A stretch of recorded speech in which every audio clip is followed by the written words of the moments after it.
Order! Order! You are an incorrigible delinquent at times. Behave yourself, man!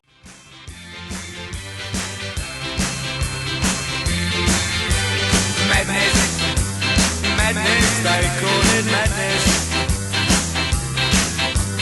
Madness, madness, they call it madness. Ryan is in Abbey Wood. Ryan, you're very welcome. What difference has these demonstrations made to you and your life? They've been a real, let's put it civilly, they've been a pain in the backside. It's cost me a fortune over the past 2 weeks. Why? I've given up going to work. I cannot drive. I'm not prepared to sit in a car for 2.5 hours going each way. As for all those poor cab drivers, people just earning a living in London that have had to put up with all this, let them call in and describe to you how they feel about a bunch of school leavers that just happen to be on holiday at the moment and have just caused disruption in London. We've got a police force that are the laughing stock of the entire world. I saw one dressed up as a rigger standing on top of a Docklands Light Railway, all 7.5 foot of it. I mean, it's an absolute joke. These kids, all they've done is really show what an inept mayor we have and what a laughable police force we have. That's all I've got to say on it. They've disrupted good and honest people that are simply trying to get a day's work done. And Tell me, Ryan, what you do and how this protest disrupted your work. I'll tell you what I do, Eddie. I have to travel around London repairing the infrastructure of the telecommunications network that allows these little people to WhatsApp, SMS, Instagram, and allows everyone else to cause a disruption that has been caused. And have the protests been so disruptive, have they so annoyed you that you haven't listened to any of the environmental messages these people have been trying to get across? I'll tell you what, Eddie, I'll tell you what we'll all do, eh? Every delivery driver, every engineer, every doctor on call, every ambulance, let's take them all off the road. Let's go back to a horse and cart so these people can be satisfied. Let's see how many people who rely on the technology and the ways and our everyday tools that we use. Let's go back to the Stone Age, shall we? Let's do that, because there is no other choice. Are you saying that the disruption was so annoying to you that you haven't listened to anything they've said on the environment? So from that point of view, for you, completely counterproductive? What do they know about the environment?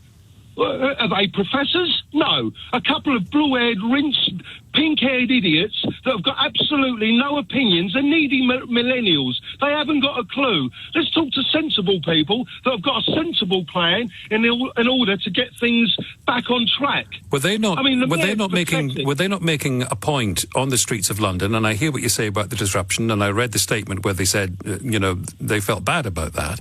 Are they not? They're not speaking just for themselves, though, are they? There is a scientific consensus about what's happening to the planet, and I'm just wondering whether you've listened to any of that message. Well, this scientific consensus that they've got.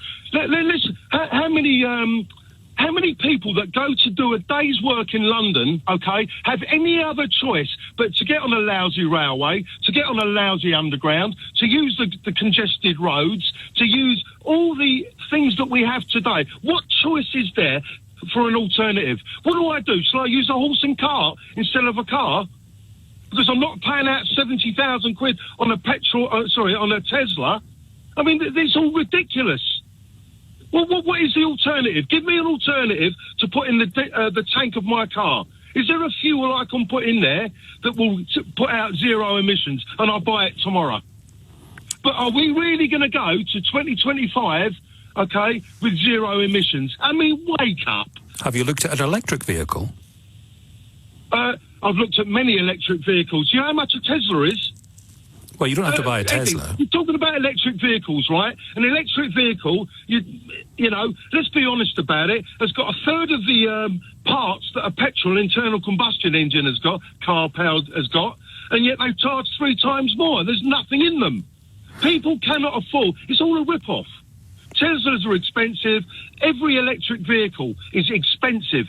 They are not a direct replacement. At the moment, I can fill my car up here and I can drive to Glasgow, do work up there. If I do that in future, I've got to stop 3 or 4 times. Wow, what progress that is. I think the argument is that unless we all collectively change our behaviour, you won't really be driving anywhere.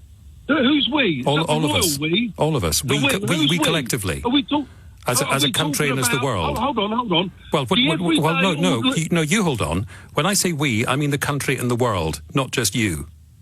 Right. Okay. Let's put it like this, Eddie. Okay, we've got a very, very multi-layered society where, good, hard-working, ordinary builders that are struggling at the moment have had to go out and, potentially buy new vans because of the ULZ that's coming to London or whatever it's called, ULEZ. Okay. Do you know anyone who has trouble breathing? Sorry? Do you know anyone who's trouble breathing? Do you know anyone who finds the air so foul it makes them ill? But no, clearly not. Right, 0345 6060 973.